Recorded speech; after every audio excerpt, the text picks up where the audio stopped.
Yeah, just real quick, going to run down a list. Yeah, we mentioned in segment one, Jordan Thomas is out for the season with a knee Unfortunately. injury. That is a big loss for the Tennessee secondary, but it opens up a spot for somebody else because Jordan Thomas was actually projected as being the starting star on defense. Well, he's one of the returning guys that played a lot last year, and Yeah, really loved the way he stepped in. But it's unfortunate. But again, you got a room that's young, inexperienced, but definitely got a lot of pieces there. It's not like the years before where you really just didn't have anybody else to put in that position. But now you've got really hungry, younger talent, good talent that is really ready to step in that door of opportunity. yeah, and sticking with Tennessee baseball for a minute, or sorry, Tennessee football for a minute. Joe Milton in the pros. Right now, he's projecting to be the starter over Hey, Drake May. I got you on that one, dude. He has been lighting it up.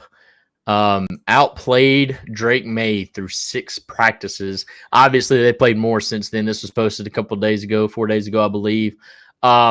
But look, let's talk about that. Is that really a surprise? Joe Milton is a guy that outplayed Hendon Hooker in 2022 in practice. Is this a situation where, and I'm not talking negative on anybody, I want to see him win that starting job. I want to see him keep that starting job as well. Yeah, I think that it's I don't think I don't really find it much as a surprise because we saw him be a really great practice player here, and I think that it'll actually translate to the pros because I want to throw out one game in particular that Joe Milton probably had his best performance, and that was against Vanderbilt in 2022, his first start after Hendon Hooker got hurt. It was raining that day. Yes, it is Vanderbilt, but Tennessee played a game that was more of a run heavy game because of the rain. When they did pass the ball, they did almost a max protect type look and gave Joe Milton, one or two looks, and he was on point in that game. And you see NFL teams, especially a team like New England, runs more of that style of offense. I think that he is going to absolutely thrive in that style in the NFL.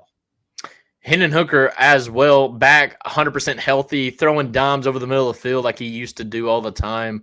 I'm wanting to see this guy show out in the preseason and possibly land somewhere else to where he can actually start and be an asset to a team. Unfortunately, with Jared Goff's deal, I don't think there's a way for him to see the field unless there's an injury. But maybe he could show out in preseason, which I'm hoping he does. And I'm hoping Detroit allows him to do that for leverage in a trade or something like that. Sometimes they won't allow a guy to do that. If they know that he's a backup, they won't play him in the preseason that much. I don't know, man. I'm really excited about what Hendon Hooker's doing. I'm loving to see him back on the field and really excited to see what he can do in the preseason, which is honestly not that far away. Yeah, and Tennessee had another recruit this past week. Kind of got overshadowed because of Fajon Brandon. Defensive lineman Darian Smith committed to Tennessee this past week. He's a 6'3", 270-pound defensive lineman from Maryland. Chose Tennessee over Ohio State and Maryland. And in his recruitment or in his commitment, he said, "I'm home. Go Vols." So and look, I know people are going to say 3-star U. It's a high 3-star, man. I mean, we're talking 88, 89 overall player. And to be a 4-star, you just need to be a 90. We're talking one evaluation away from him being a 4-star. This kid, I mean, look at the company that we just beat him over. I mean, obviously Ohio State wanted him. He's got to be a decent talent. So pretty excited about that kid. Look, Rodney Garner's going to load up on that defensive side of the ball. Yes. So not worried about that whatsoever. And we just need to finish this class strong. I'm telling you, if we can land David Sanders here next weekend,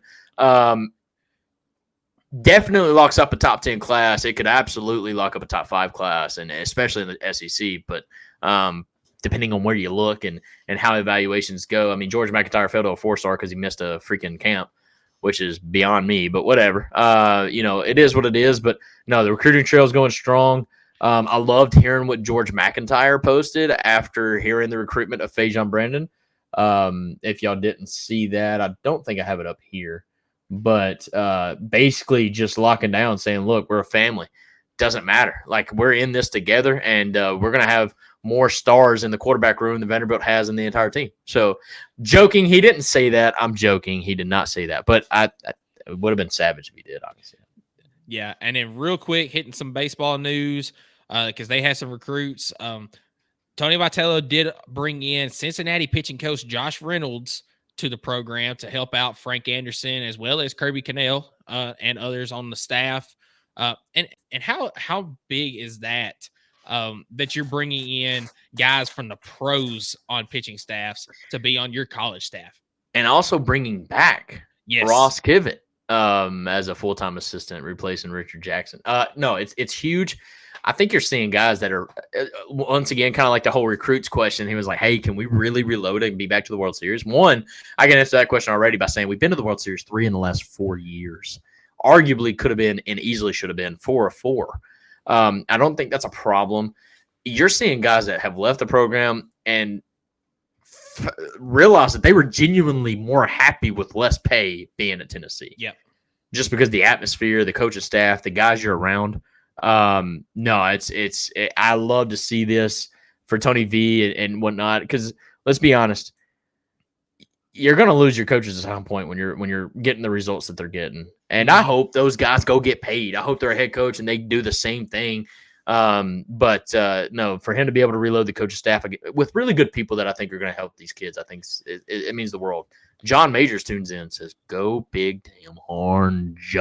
Yeah. Love it. Dude. Thank you for joining in. By the way, if you haven't subscribed, we're at 297. Who's going to be 300? Who's going to be 300? Come on. Be that 300. I think I've got 2 more. Ben Martin committed to Tennessee baseball this past week. That was big for Tennessee, as well as Alex Bedford committed to Tennessee this past week. They also brought in Ricky Martinez for the Tennessee coaching staff. He's going to be director of player development. So a lot of big things for Tennessee sports on all fronts. You also had Joey Halsley this past week at Tennessee Media Day say something that really excited me. He said teams are having to start preparing to play 17 games if you plan on winning the national championship. And every time after that, when he talked about a player, he said he's ready for 17 games. It's the mentality you got to have, man. We're winning a championship at some point.